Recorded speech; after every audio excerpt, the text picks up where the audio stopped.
What's going on, y'all? It's another video back. And today's topic is just me really sharing some information about something that I noticed. During my many times being incarcerated, unfortunately, I noticed that, and I'm pretty sure other people noticed, a change. People would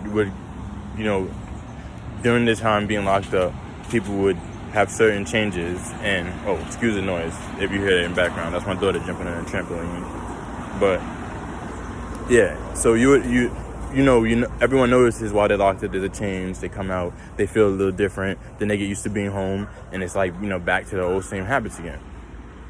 But I wanted to bring your attention a little bit more to exactly the change that I'm talking about. I noticed during my first couple times being incarcerated that,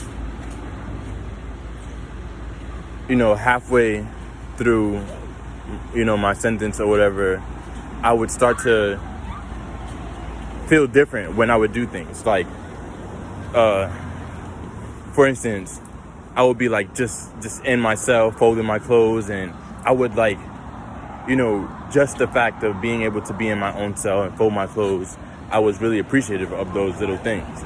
And I feel like at first I thought it was just me being in jail and getting used to that and feeling myself, becoming more used to it. And I just attributed me feeling better to that.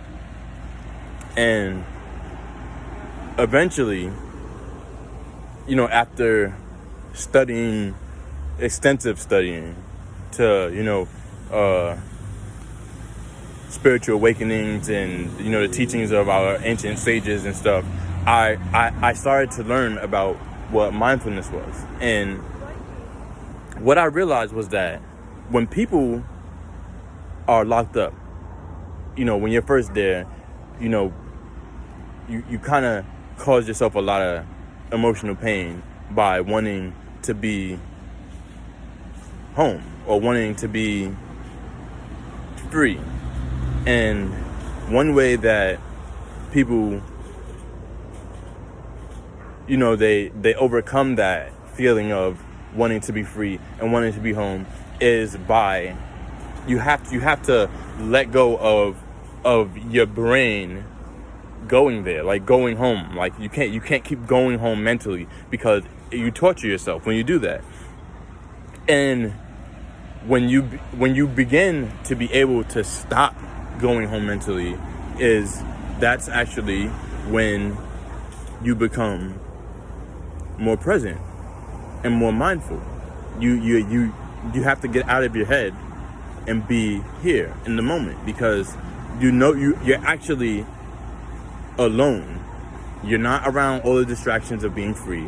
You're alone, and being alone, being around other people who are alone like you, what you start to realize is how much pain you're actually causing yourself. And that's a big deal. Like the fact that we get locked up and we had these spiritual awakenings when we're locked up, like we become more mindful and present. You stop wishing that you were somewhere you weren't. Then you come home, and once you get home, it's like, before you know it, you're back into the same old things again. The same things bother you again. But can you remember how you felt when you first came home? Anybody who was ever in my position, who did a lot of time, can you remember that? Can you remember being halfway through your sentence, or whatever the case may be, when you started to stop projecting yourself home, and then you started to be more there? Then you felt better, right? Now, really think about that. Really, truly break that down in your mind. Because when people say that there are people who are free, who are more free, who are locked up than people who are actually free physically, it's true. It's true, because people who are locked up begin to free themselves from the shackle of the mind. And the shackle of the mind is the only real shackle there is. Now, I don't want this whole talk to be about us, something negative, like prison and us being in jail. But I just wanted to show you guys, how powerful our minds are. Like, and if, when we actually get into the place where we see our own suffering, how easily we could turn that around and use our minds to do something amazing, like free ourselves in a place where we're trapped. And if anyone who was in my position, you could vouch for this and tell your friends. Let people know that when you become more present, what it actually does for your life. Don't make your friends have to go to jail to learn that. Don't make your family have to go to jail to learn that. Tell them to be more present and appreciate the things that they have before they go to jail, before they have to go to prison. And if you are going to jail, if you do have a sentence that's coming up or something like that, you go in there and you use that as a time to show yourself how to become more present. Where else is it better to learn that? Then you come out and be the most present person around, and you could be a beacon for the people around you. And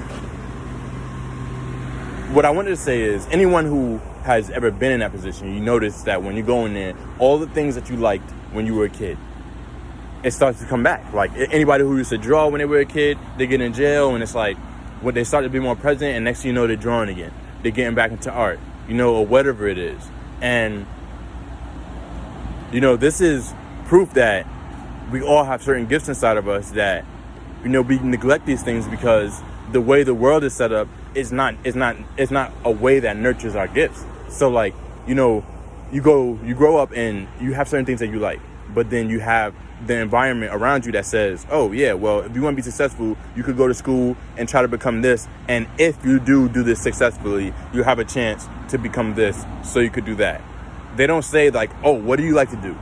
Oh yeah, well, why don't you come and nurture that, so that's the things that you do in your life. And so then, but that's not what happens. So, people aren't happy because we're all doing things that we don't like to do. But anybody who did find out how to do things that they like to do to make money, they know that that's really like one of the keys to becoming happy in life. One of them. And, most importantly, the thing that happens when you become more present is that you stop causing yourself pain, and, you realize the power of causing yourself pain and being negative minded. And, this video is obviously longer than the other ones that I did, so I don't want to take up too much more of your time. And, I just wanted to bring your attention to those flashes of genius that you have when you're locked up and you're like, I can't wait to get home to do this. I can't wait. They have some, like the ancient sages used to call they have Zen monks. It's the Buddhist Zen monks. You used to call it Satori, flashes of insight, Satori. And it's something that happens when you're connected to like an authentic naturalness. Like, some people pretend to be natural, and some people actually have a gift of being natural, or some people are better at planning to look natural, and so they can look natural, but you don't actually have to plan things that you say and hold, like sometimes when people are talking, you could tell people are not listening to what you're saying because they're trying to hold what they got to say in their head. But if they're actually listening to what you're actually saying, you wouldn't want to say the same thing you were going to say before I say what I said. So, really be more present with the things that we're doing, guys. And I'm going to cut this video off with that one. I'll be back as soon as I could. Bronx Buddha, love you all. Out. Like you'll be fine. It'll all be fine. It's just in your mind. Yeah. Mm.